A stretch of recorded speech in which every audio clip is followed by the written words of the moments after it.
Labas, jeigu nusprendei dalyvauti konkurse, tau reikės išmokti šį nesudėtingą šokį. Taigi, rankas sukryžiuojame ir pridedame prie krūtinės ir dabar atitraukiam jas į kairę pusę 2 kartus. Bus 1, 2, 3, 4. Ta patį darome į dešinę pusę. 1, 2, 3, 4. Toliau kryžiuojame rankas priešais. 1, 2, 3, 4. Dabar kumščiai.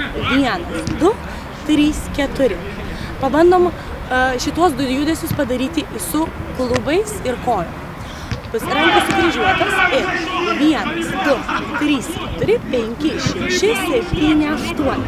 Tada kryžiuojame rankas 1, 2, 3, 4, 5, 6, 7, 8. Toliau paruošiam dešinę koją ir darom tokį šuoliuką.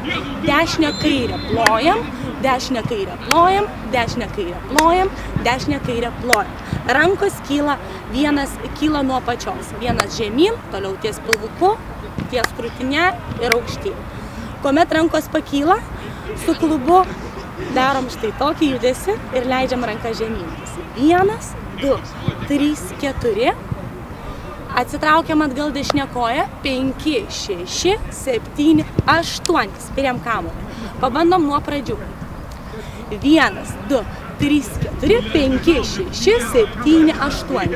1, 2, 3, 4, 5, 6, 7, 8. 1, 2, 3, 4, 5, 6, 7, 8.